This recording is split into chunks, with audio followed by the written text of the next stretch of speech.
Welcome to Target. I'm Paula Durant from the Congregational Church, your host.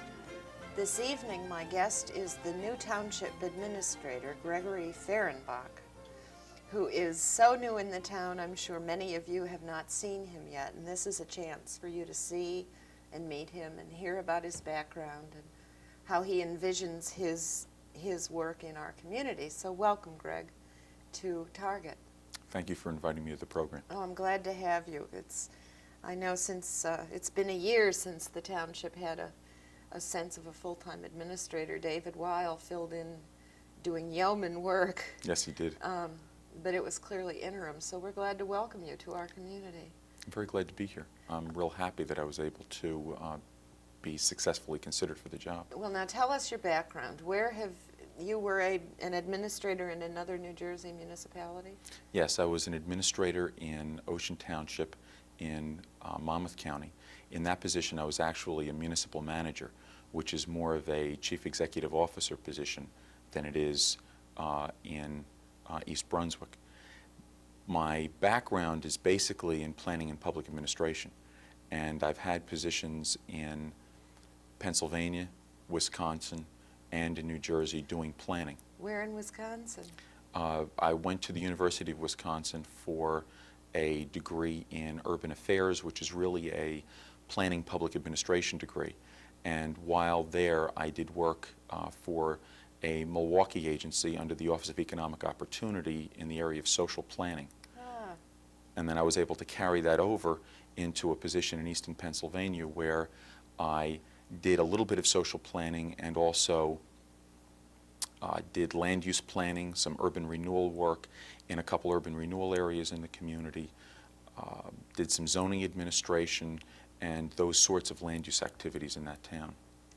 When you say social planning and land use planning, what do you mean? What's social planning? I mean, it's not planning parties or events for the community. My father had believed that was the case and used to describe me to people as being a social director, Yeah, as opposed to being, yes, sort of like that. You got a master's degree in Pearl Mesta. The actual work that we had done in Milwaukee and a little bit of the work that was done in Easton was working with community groups and dealing in the area of housing rehab, some development of educational programs, and then a little bit of economic development work trying to get some small businesses started in the inner city in Milwaukee. There was an OEO program that was just fading out in Easton when I was there, and I served on the board in Easton regarding that. We had done some work with the community in terms of getting housing rehab and educating the people in terms of maintaining and taking care of their homes. So it's development work, it's community Yes. development and empowerment and so forth. You made a comment in passing that I'm very interested in pursuing about the nature of the job in East Brunswick versus the job in Ocean. That is, our municipal government is different. And I understood you to indicate that you had more power in the Ocean than you have in East Brunswick. Is that correct? From a statutory standpoint, yes. Ocean is a council manager form, and as a council manager form, the manager essentially serves maybe 50% of the role of the mayor in terms of chief executive functions. And in East Brunswick, clearly that's not the case. It's a strong mayor form, and the mayor serves as a focus for most policy issues, in addition to being the chief executive officer of the organization. Now, depending upon the community, the extent to which the administrator serves the role of chief administrative officer is up to the mayor's decision.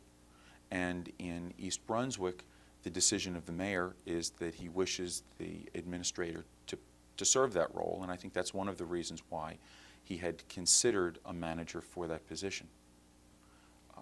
It's really the juxtaposition of statutory responsibility versus practical or behavioral responsibility. Right. Which means what the law allows versus what the demands of the position call for. I mean, Yes. that is We all know our mayor has a full-time job somewhere else. Yes. And is not He has a real job, as he says. He has a real job. He has a job he has to be responsible to. So that he is not on board in the community 12 hours a day, as I expect you are, because it's a long term. That's not entirely true. It's interesting the extent to which he really has to be on board. There are residents in the community that want to speak to the mayor. In the place I used to work in, they wanted to speak to the mayor, even though the mayor was the presiding officer of council. And the extent to which they want to speak to the mayor, Mayor Fox makes himself available. Oh, I realize that. So that to that extent, sometimes he is available 12 and more hours a day because of the 10 and 11 o'clock phone calls he gets. Absolutely. There is no question in my mind he's very accessible, Mayor. But the point I was making is that, in fact, he has to be somewhere else most hours of most days, because he does have a job that supports him and his family. And that leaves you as the person who's accessible and available most days, all day, to the municipality. And when there's a concern, I know frequently when I was unable to reach Bill, the mayor, I would reach John, and John would follow through and handle whatever was needed. And I expect you'll be doing a lot of the same. It's essentially the same arrangement, yes. You mentioned that you had been in Wisconsin, so geographically you've moved around the country some. Why don't we tell us a little about your background? In terms where of, have you grew up and were educated? Well, in terms of the background, except for time in Wisconsin and Pennsylvania, I've essentially been from New Jersey. Oh. I was born and lived the first several years of my life in Forked River, which is considered by some, at least at the time, to have been the back of beyond. I had always been referred to as a clam digger or a stump jumper, and even when we had moved to the dynamic metropolis of Toms River that had one traffic signal and some paved streets, that even then it was considered that we were clam diggers. I had, for high school, gone to St. Rose's in Belmar, and going there was a very different experience because it was almost as if I was coming into contact with city people. In Belmar? Though not quite. It was still south of the Raritan River. It was closer to the Raritan River than Forked River or Toms River were.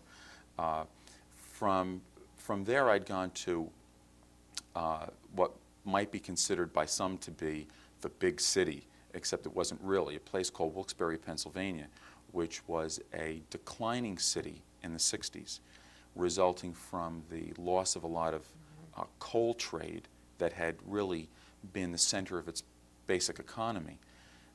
The city was on the skids and really had not started to recover until after the floods in the early 70s, the flood of the early 70s. And there I developed an interest in governmental activities and economics, and so majored in those two areas. And from there, through the advice of an advisor that I had had while in school, decided that I was really interested in urban planning and urban management, and therefore had tried to pick up a program that melded the two of them together. And in the first and second jobs I held, I basically stayed in that environment. Milwaukee and Easton, while being very different in size, had very similar problems, mostly inner city problems. Right, right. I left that in 1974 because I wanted more of a management experience than just a planning experience. I had been somewhat disenchanted by a number of plans that were being done, but the implementation of them was either not taking place, or when it was taking place, the implementation was of a quality that left me wanting. And so I wanted to get into the end of implementing the plans rather than just making them and watching them sit and gather dust. And so the Moorestown experience gave me that opportunity. It was a mixture of providing advice to the planning board, serving as the professional planner for the community, and then also doing administrative work in the area of personnel and purchasing. And for a while, toward the end of the experience there, I served as the township clerk. And then from there I moved on to Ocean. And when did you go to the University of Wisconsin in the midst of all that? 69, 70. and got a master's degree in planning and... In planning and public administration. It's specifically called urban affairs. Nelson Silver, who is the planning board chairman, is a fellow alumnus of the graduate school I went to, and he's the only one that I've seen in the last 15 years. There are not a lot of us running around. The same department of... Same department, yes. Oh, I didn't know that he had that degree. That's interesting information. So you can have an alumni meeting once in a while. Yeah, once in a while we do. Every Wednesday we have an alumni meeting.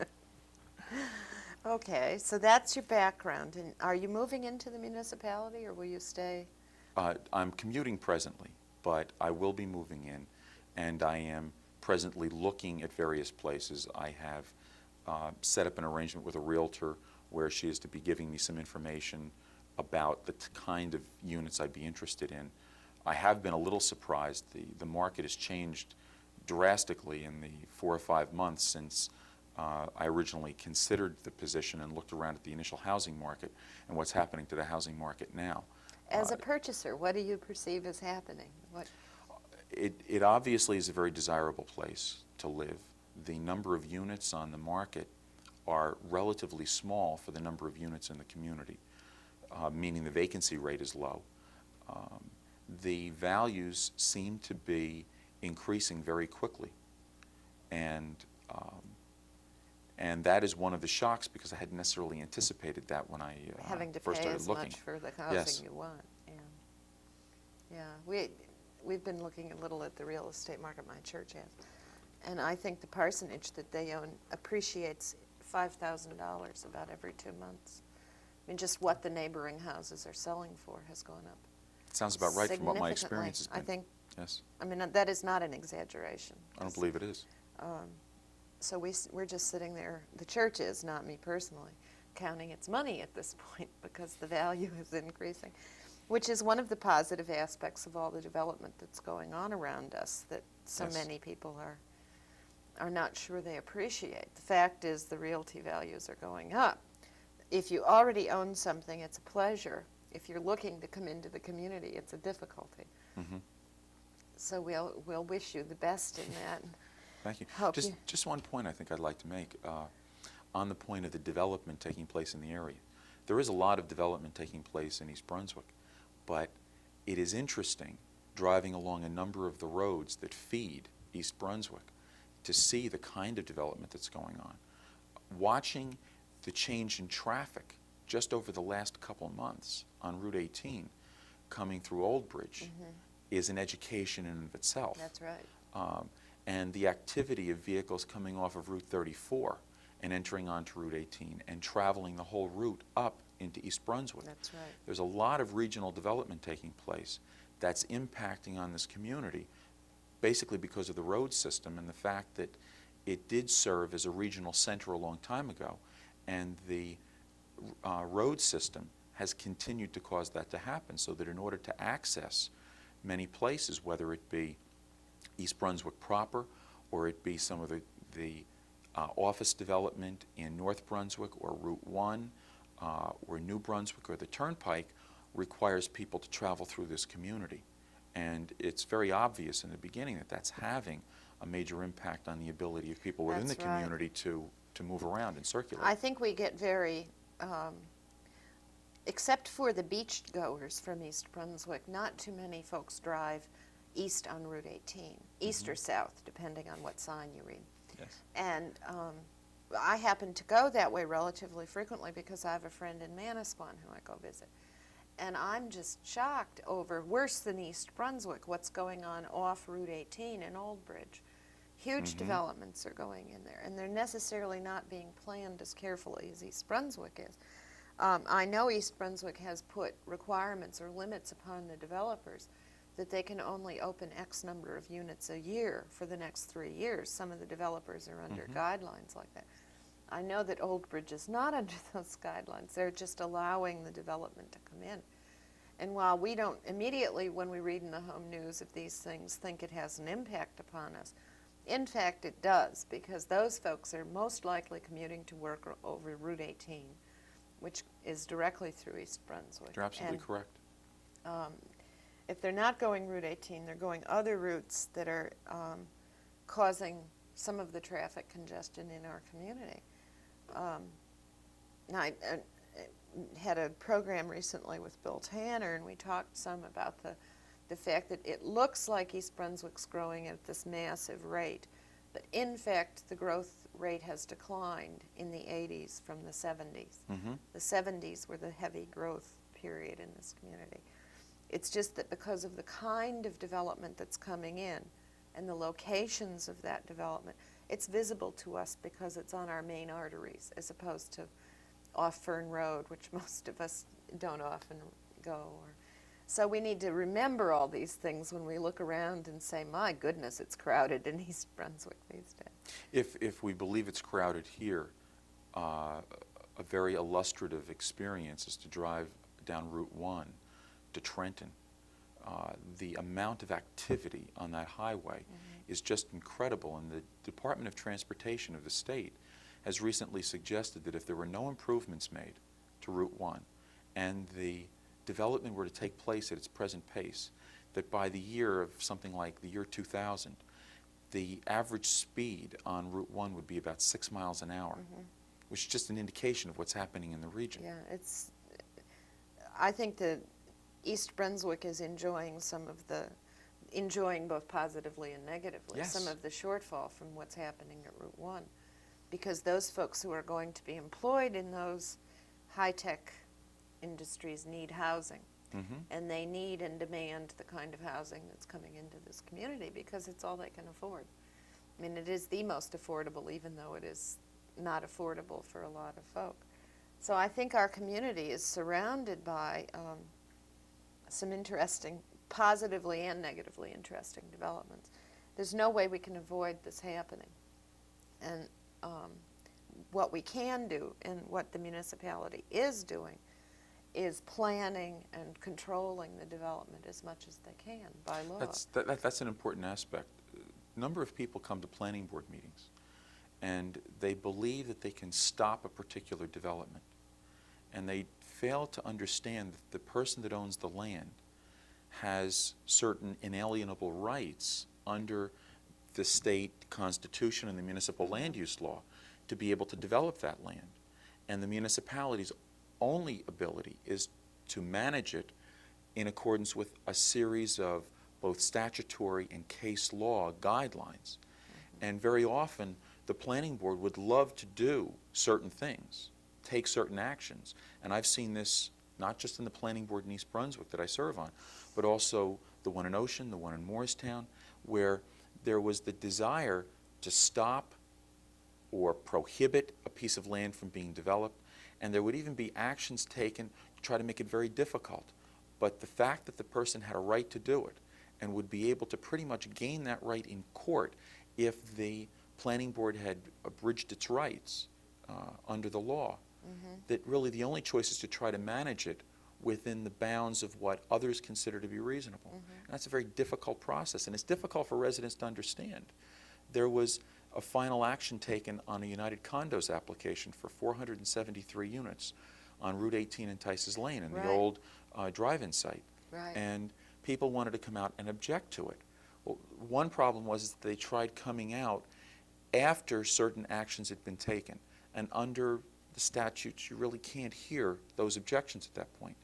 The other aspect of it is that he has, as the developer, certain rights to deal with that land. And the municipality had put all of the controls we thought we possibly could put on him, even though it may not seem like enough to the average resident in town that's not involved in the process. There really are there's a lot of gambling that goes on trying to control that and minimize its impact on the community. That's right. So it needs to be said, I think you said it very well, that the growth in this community cannot be stopped. And the reason the master plan was instituted, I think, at least 10 years ago now, and has undergone amendments, but has been the document by which the community operated, was the folks in government were very far-sighted.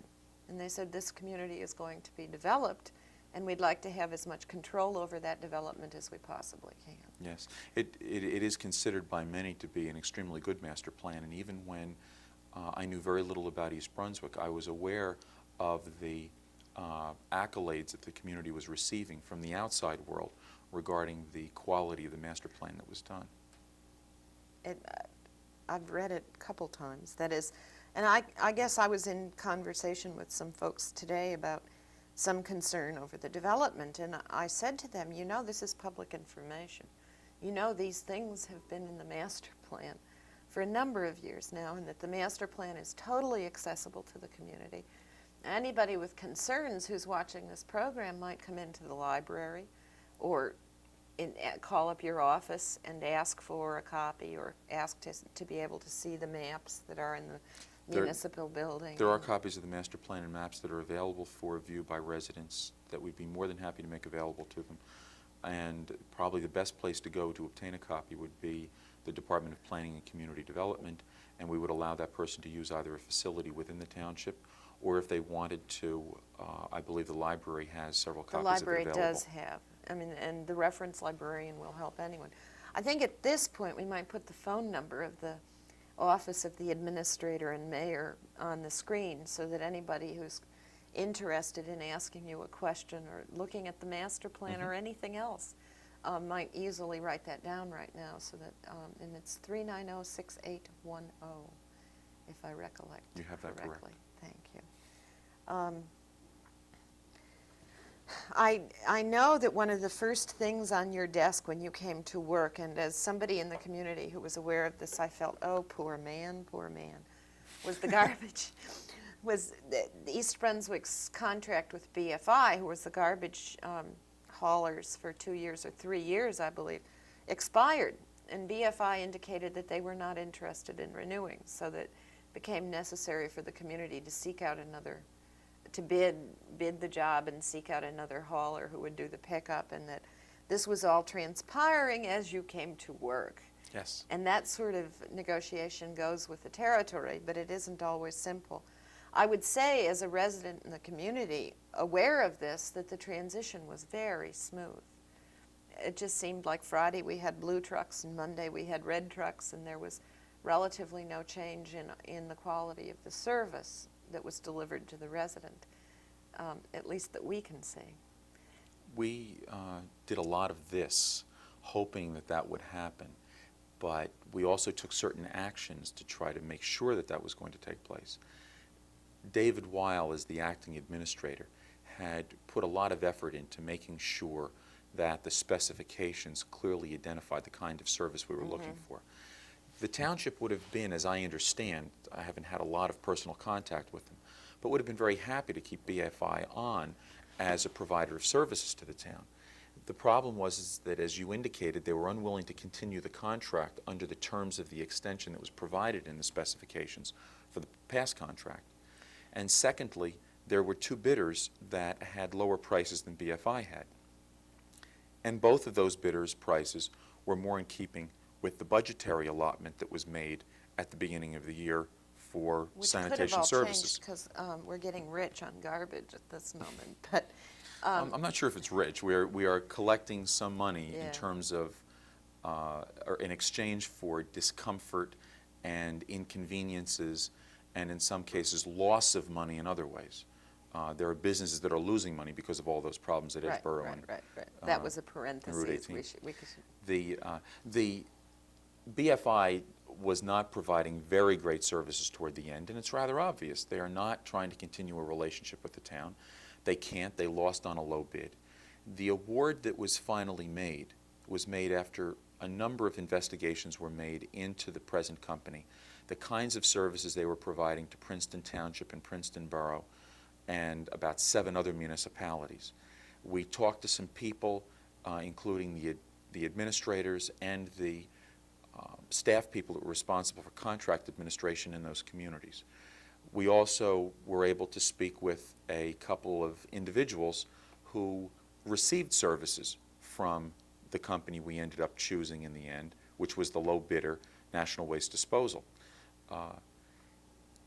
After we went through all of that and tried to say that they had the capability of providing decent services to the township, the next step we did was verify their ordering of vehicles, their ordering of bodies, and analyzing factually, were they going to be able to produce it? Yes, we have all of this hearsay information, but from what we can establish by fact, are they going to be able to do it? And through the Department of Parks and Recreation, specifically Tom Schuster and Ed Jablanowski, they spent a lot of time analyzing this, and Michael Opaleski from the Public Works Department spent some time also. Toward the end, it became clear that there was a need for some particular party to be responsible for contract administration in this case. And Tom Schuster, the Director of Recreation and Parks, was chosen to be the contract administrator, and he was chosen for a number of reasons. One is that he seems to have the appropriate skills for doing this, and that recycling was located within his office, that had the best sense of routing. Part of what motivated that action, and it's been said by a number of mayors in a number of situations, and that is that people in a community are generally going to be happy if you pick up their garbage on time, you plow the streets properly, and you provide adequate police protection. And it tends to be one of the three major services that the community provides, and it's important that it be managed correctly.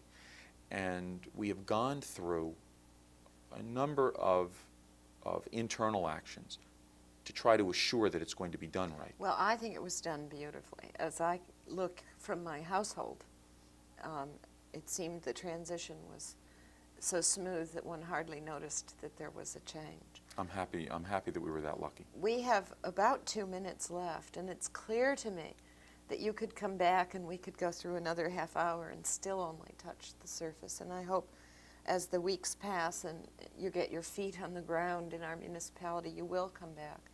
I'm wondering if in the last 30 seconds, and it has to be real quick, there's a summary comment you would want to make, something we haven't touched on that you would want to say to the community, or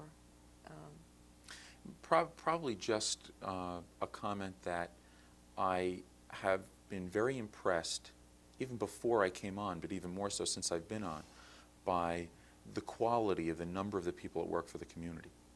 And it's been said by others that there is a very sophisticated staff in East Brunswick. It is very obvious being here.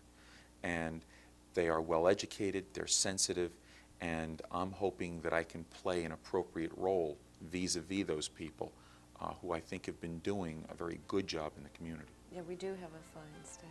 Yes. Well, thank you. Welcome to the community. And Thank you. I hope you'll come back often. I would love to. This is Paula Durant from the Congregational Church.